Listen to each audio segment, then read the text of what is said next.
Welcome back. This is Daybreak, and thank you for staying with us. The hashtag on X is Citizen Daybreak. The SMS code is 22422 at Citizen TV Kenya and at Ayub Abdikadir. Nelson Koech is the MP representing Belgut constituency. Good morning.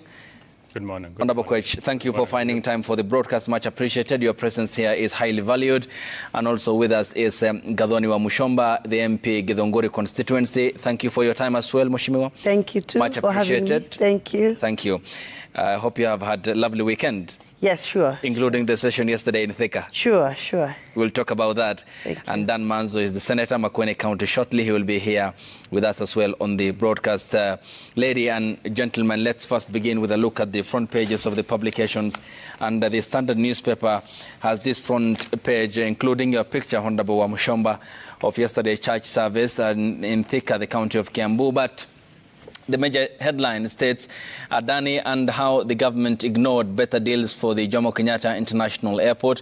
It says two feasibility studies on the airport's expansion, one by Adani and the other by the Kenya Airports Authority, returned two starkly different proposals and investment costs. And curiously, it says the government chose to go with Adani, which was 227 billion more costly than its own 211 projection, totally ignoring the expert opinion in the process. And this has been a matter that had concerned many Kenyans. Today, the Treasury CS, John Mbadi, will be appearing before the Senate following Senator Onyonka's a question on the statement is sought on the deal between the Indian conglomerate firm and the Kenyan government. Let's first begin there before we get down to politics. And Honorable Koech, first to you. It appears that there is a lot which is shrouded in secrecy, and this is leading to more calls for accountability, which the government is dead against. You must applaud Kenyans for being the other frontier of checkmating the government, and that we all must agree. It's been on the headlines for a few days now. But I think listening to the minister a few days ago when he appeared before the Senate, he did indicate that there was no agreement yet that has been done with Adani. So as it is now, it is just a proposal. Like he said, I remember he saying it's just a PIP that was given by the Adanis. Nothing has been concretized. There is no agreement that has been made. It is just a proposal. And I'm sure, I mean, we also must be a country that if we continue, Ayub, I'll tell you, with this trajectory of bastardizing every investment that comes to this country, we will soon lose investors. Because people really want to come and invest. We don't have the money from the Treasury to do at the airport more than 250 billion. I agree. Let us make sure that the deal that we get is a better deal. But we must also be cautious that every time that there is a proposal to do an investment, we do not have to lace it as a corrupt proposal. Sometimes there are very good proposals that are good for this country. I'll take you back to the 1970s. Do you know the airport that we are now, the Jomo Kenyatta International Airport, was rejected by many people at that time. But today, Kenyans are protecting the same airport that had been rejected before. I will tell you, and going down the line, in a few years, people will laud the proposal that is there today. It is just being condemned because probably, like you said in your initial statement, probably there's a lot of secrecy around it. I wish the government can be as open as possible. And I like the fact that Honorable Mbadi is going to appear before the Senate this week. I'm sure the National Assembly is going to do the same, so that we make sure that there are no gray areas in this agreement. But in terms of investment, in terms of people coming to put their money in our Kenyan airport, it is important. Tanzania has a modern airport. I actually saw one of the media sensation, some young man the other day who was in Tanzania airport. It is looking so modern. Rwanda is looking extremely modern. That is an avenue of inviting investors. You must have a good airport. We will lose traffic soon if we are not very careful. And look at this, Ayub. Kenyans complain. When we have a wrecking roof at the airport, Kenyans come out with the cameras and share it online that what kind of a shame is our airport.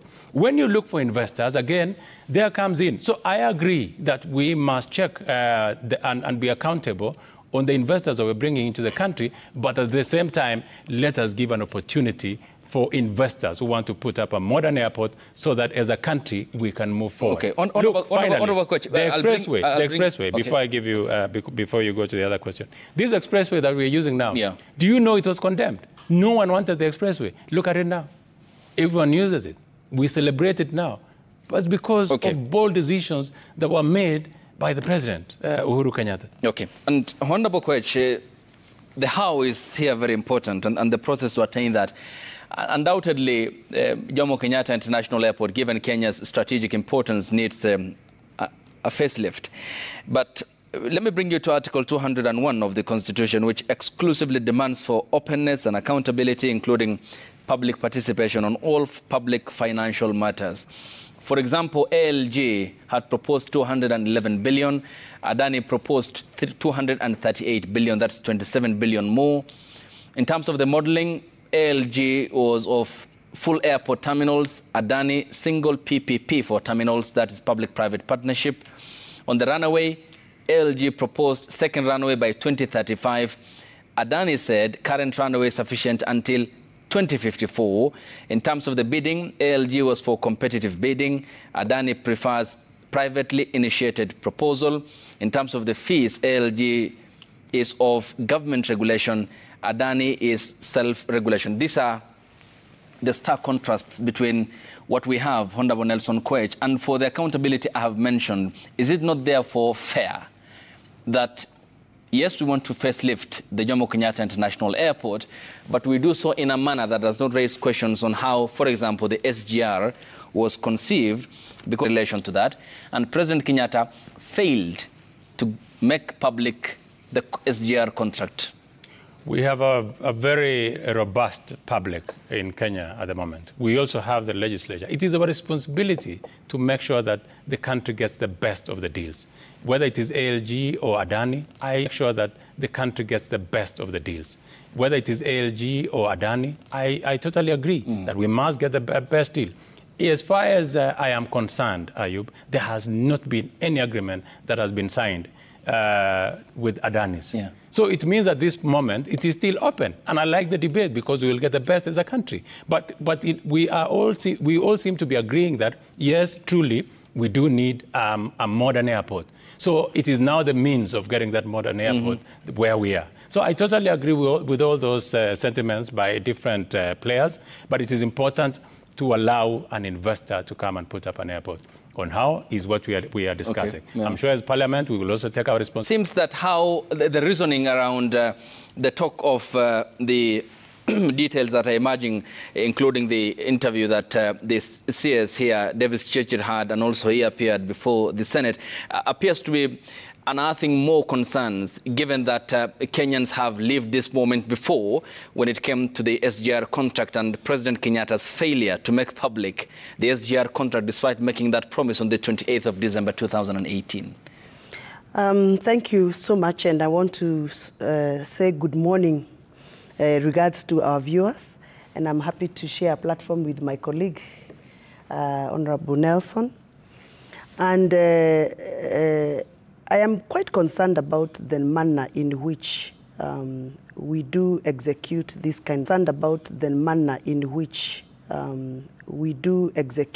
kind of private partnership programs. First of all, I want to just correct my brother. He has said that the express highway is a road that is used by everybody. I want to correct him because not we pay for the express highway. Not every other vehicle will just ride on that road. You have to pay. And therefore, I think I just wanted to clarify that. But it's a good highway. We enjoy. For those of us who can afford to use it, we do enjoy. And therefore, I'm just expressing my concerns that for sure we need this kind of development projects. But the manner in which we absorb these projects and accept them into our system, assimilate them in our system, and implement them is very very alarming. And the reason why I'm saying this is because if you read this paper, I'm quoting this paper. Yeah. The head of corporate planning and strategy at KIA, Kenya Airport Authority, Henry Ogoye, has already told stakeholders during a public participation forum early this month that the project should start by November this year. What does that tell you? What Honorable Nelson Koech is saying, that it is just a proposal from the Adani Group. It is not a proposal. These are documents that have already been finalized. If the project is starting in November, how far is November from today? Just about 3 weeks to come, isn't it? So we just can't assume that this thing is what we are getting from the government quarters. No, there's more to this. This PIP thing was done even before the privatization bill was brought in Parliament. Already Adani was in. Already discussions around how Adani is going to come and take over the airport was already done. How Adani is going to participate in our new reforms in the health sector. Yeah. I'm sure you know Adani is in. They are part of the stakeholders that are actually being used to run and implement our new health system, the SHE and the SHA. I think it is the SHA. Yeah. I'm not so sure, but I need to check. So these were already concluded deals. So we are just doing paperwork. And the reason I'm saying that we are just doing paperwork is because of the kind of contradicting information we are getting from Chilchil, the minister, from the staff at the KIA, from parliamentary reports that we are getting. Okay. It is already an indication that this was already done. But let me ask you a question. How did we land on Adani? Did we do the right procedural way of getting these private investors to come and partner with us? How did we just decide on Adani, not the others? Does it mean, I've heard you mention some figures. It is very clear that the figures that Adani has proposed are higher than any other that I had proposed. So how did we rest on Adani if we didn't have prior arrangement? And I want to take you back to this Constitution of Kenya, which is the basis of our argument. Article 201, which you have just cited, but you did not tell us which clause. It's good to be very clear, specific. Under the principles of public finance, there shall be openness and accountability, including public participation in financial matters. To me, that's a great concern. Before we agreed on Adani and settled on them, did we do the right public participation? Openness, like you have said, even in the past contracts that are proposed by government, including even the previous regime, we had the president, the former president, telling us and promising us many times that he's going to make public the contract that he has signed with the SGL team. Even today, I don't think you've seen that contract. Which never happened. Even this Adani thing, it's the same thing. I don't know why the government of Kenya feels shy of telling us what they are doing with such kind of investors. It is because there are so many hidden interests, so many hidden interests inside, that they think if they are brought to the public arena, people are going to ask questions, and those are the questions the government doesn't want to be asked. But I want to be very categorical. We need an upgraded airport. We need modern infrastructural structures in this country for our economy to grow. Otherwise, closing down and rejecting every other proposal may not take us very far. But openness, by the principle embedded in this constitution, openness and transparency might be something that we fight for, all of us. Which is what the government is struggling with, not even in the previous instance. Honorable Koech, coming to you, and given the another thing that we have done here on Thursday, about a fortnight ago, in case of disputes, the Kenyan law is technically declared a nullity because look at the jurisdiction for resolving disputes. It's in the choice for, according to CS Chirchir, is London in the United Kingdom. There was a proposal of Singapore and another country in Asia.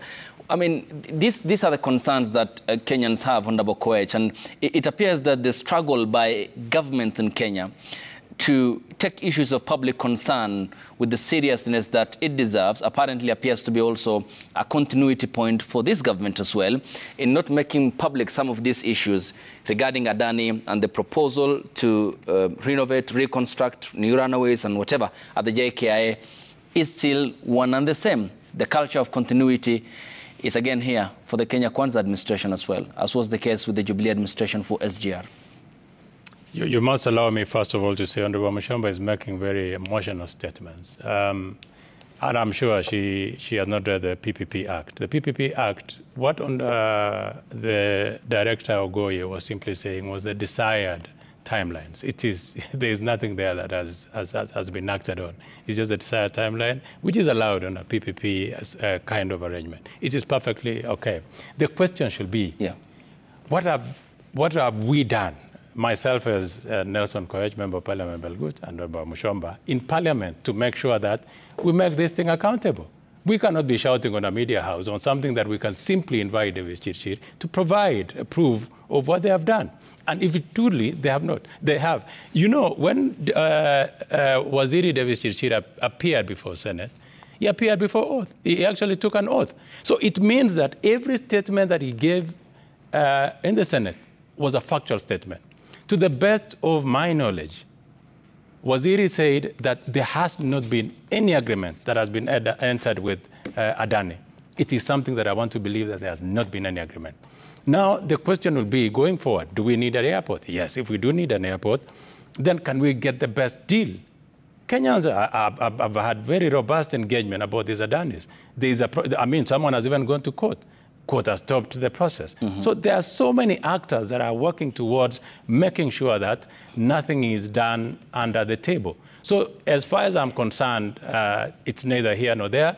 Let us see the process and make sure that the process is as perfect as possible. I like the fact that everyone is criticizing this project so that we can get the best deal for the country. So for me, really, it's neither here nor there. We're just discussing something that are sentiments from different actors. But as a responsible member of Parliament, I'll take the responsibility to make sure that we as Parliament are able to be told where is this process, what is the process, and what deal is this country going to get from all the actors. Okay. And when he appeared before the Senate, CS Chirchir did not provide the paperwork required as demanded by the Senate. And that even, does it not raise further questions about what's in the offing, what's in the process of cooking, that the government is holding on to the necessary paperwork? And probably because it is a proposal, as you have said, and as the CS has insisted time and again here on the show with my colleague Sam, and also at the Senate, chaired by the Kiambu County Senator Karungo Wadhangwa.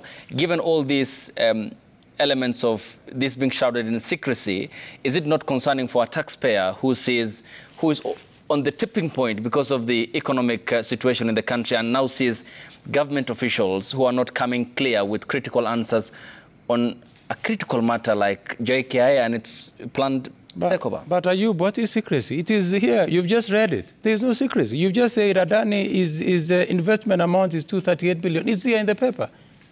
And you just said a model that is going to be used, single PPP for terminal.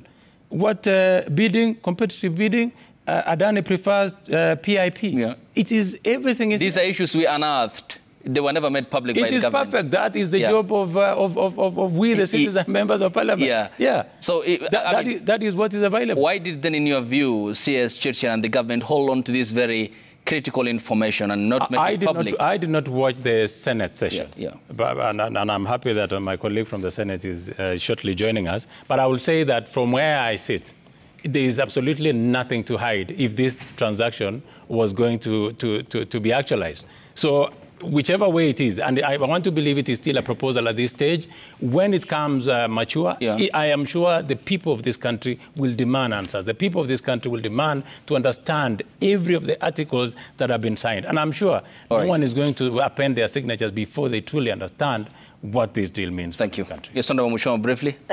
You know, the manner in which this government is disseminating information to public is very worrying. And no wonder they are having a lot of challenge. You are in government yourself. Let me use the word we. And no wonder we are having a lot of difficulties, you know, convincing our people, our voters, Kenyans, the owners of the assets that are being privatized, on the reasons why we are doing so. I can't imagine that a whole minister, cabinet in charge of transport, can come to any parliamentary committee without any single document, to just come and chatter and talk and narrate and give stories. That's actually a contempt of parliament. And he walks with a lot of bravado, you know, like he's the one in charge of everything, and I mean, you can take him nowhere. I mean, that attitude must stop. You know, I was shocked that the Mid-Cabinet Secretary had the audacity to even say that I did not come here with documents because I didn't think they were important. That is what he used. I didn't think they was important at this stage. So why was he coming to present? I wish I was in that meeting. I just wish. Thank God I wasn't. Because we must make sure that these cabinet secretaries understand that they are there to serve Kenyans. And whatever information Kenyans need to know must be provided for, according to the Constitution. Let me tell you, to me, this was a long time planned activity to privatize our national assets so that we can be able to balance our balance of trade. And I can tell you, even from the day we started making the privatization bill and the manner in which we rushed the bill and the manner in which we did not even allow members of parliament to even participate, I struggled in parliament to even get the eye of the speaker for me to contribute on that bill. The manner in which we rushed the bill, and by the way, do you know we eroded all the powers of parliament in the process of privatization of national assets? Are you aware? Are you aware? Have your powers been eroded, or We eroded our own powers of oversight. Okay. We actually denied parliament from the activities of asking some of these pertinent questions in the process of privatization of national assets. Not only that, but on any other significant issue, Parliament has been the weak link in advocating for the Kenyan. Allow me to be very specific on the Privatization Act that we made in last year, 2023. Parliament is supposed, before any other discussion goes to Cabinet, Parliament is supposed to, first of all, go through the process and hand over the report to Cabinet. But the initial report of privatization and proposal is coming from Cabinet. That is the reverse of the process, but it is us who made that law. And this whole thing of assuming that because we have the sheer majority in National Assembly, we can pass anything the way we want it for our own good. We must remember that tomorrow, Kenya will still need us. Those that are using our simple majority to overrule some of the procedural and constitutional processes in the National Assembly. Tomorrow, you might find yourself in the same house on the other side. So it is very serious. And I think, I don't understand why Kenyans are even crying about this whole thing. All right. Why are they crying, yet they never spoke when Parliament did an irregular law called Privatization Act? To me, it is irregular and it is unconstitutional. Why were Kenyans quiet then? Now they are complaining, oh, our airport is going, oh. And by the way, I personally called the Privatization Authority and I asked them to give me a schedule of all the assets that are in the pipeline of privatization. Until today, I've never gotten that schedule because it is a secret. The government is keeping it as a secret. And some people are holding those files so that we do not look at what they are planning Senator, to privatize. Good morning. Yes. Good morning. Good to have you here. Yes, my apologies. You know, I was traveling from Makueni this morning. And thank you for making time. And when you find a little incidents on the way, you cannot abandon people. My apologies, but I'm here. You are just some 120 minutes away from Nairobi, lucky you. Yes. Well, today the CS, John Mbadi, will be appearing before the Senate on this important aspect, a subject matter Kenyans are concerned about. Do you look forward to mining more answers from him regarding accountability issues as explained and as demanded by Article 201 of the Constitution? Yes, I would like to do so, although I'm not a member of that particular committee. I can attend as a friend of the committee so that I can be of use to Kenyans. But most important also, today we are also going to court on the matter of the Adani deal, just to make sure that the same, just as my colleague has said, you know, this act of parliament is illegal. First and foremost, it was dealing with the organizations which were being privatized, belonging to the government. I did not come to Senate. I believe it has an element of devolution in it and should have been brought to Senate. So the fact that it only went to the National Assembly, there should have been an opportunity to come to Senate so that Senate could also have a word on it. And that's why the minister, the CS for Finance is appearing before Senate, because we have a stake, and the devolution as a stake in the assets of the government. And most important, all the assets should have been disclosed. There should be no secrecy. And when matters like this are being debated, then the nation has to participate. And that's why there should be proper publication of public participation, so that as many Kenyans as possible can attend through public participation. What has been happening in the last 2 years or so, public participation has been, you know, some sort of, something not so serious. You know, the government announces, people make a contribution, and the contribution do not take into account. They have said that there is no proper public participation law in the country. There was a proper, there was a public participation bill a while ago, 2021. But, when the parliament adjourned, it seemed to have died with that, but should be revived so that we have a guideline as to what is sufficient public participation. We have only been left to the courts to decide, but the Constitution is so clear that there must be public participation wherever you are dealing with a public entity. Thank you. That's why it is important for Honourable Body to appear, and we want to make sure in future, going forward, the public participate in the affairs of this nation. Thank you, Senator. Thank you, Honorable Mushomba. When we get back from the break, we focus on the events that have happened over the weekend, including the church service yesterday, attended by the Deputy President, Rigathi Gachagua, who felt betrayal in the city of Nairobi. His boss, the president, was in New York City attending the UN General Assembly, and in between lies betrayal and the two cities and the two leaders, and what appears to be a deja vu moment for the Deputy President Rigathi Gachagua, who is reliving a William Ruto moment as he decries frustrations and what will happen next and the consequence for the taxpayer, who in between is apparently held up by other factors, including the economic times that are turbulent. All that after the break here on the broadcast. Stay tuned.